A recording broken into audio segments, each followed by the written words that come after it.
see here that I've got what they call the long swan neck here, and the long swan neck in this particular pub here has got one of these 16-hole sparklers. Now, 16-hole sparkler is there to deliver a very tight, creamy head. Hopefully, I don't know if you can see there, but this has actually got 16 holes in the bottom of it.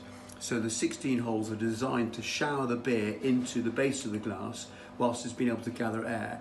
And that little nipple at the end there is a spacer, right? So it's about 1/4 of an inch, which means that actually it's allowed to capture air for a short period of time before clearly the liquid will fill up the glass and bury the nozzle, right? The nozzle needs to be at the base of the glass and needs to stay at the base of the glass all the way through the pour. So the glass remains vertical.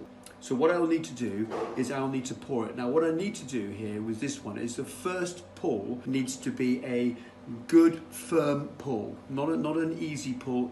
I want to be quite firm with it because I want to hear a nice sound as it hits the glass. If it is a sort of a wet, soppy sound, that you haven't pulled it hard enough, but if it's put it too hard, then I'll hear like a hiss. So what I want is a nice sound, and that means I've created the head, because the first initial pull on the hand pull creates the head. So that nice sound. So now I can ease off and I pull it all the way through. So what I've now done is I've created the head, and all I'm doing now is with those 16 jets of beer in the glass is now circulating the air that I've caught with that initial blast into the pub. So what I now need to do is I now lower it, and as I was lowering it I was just topping it up. So what I now have is a pint of beer with a beautiful head already being created, and as it settles out I don't need to do anything more to this because it should be a perfect pint if I've got it right.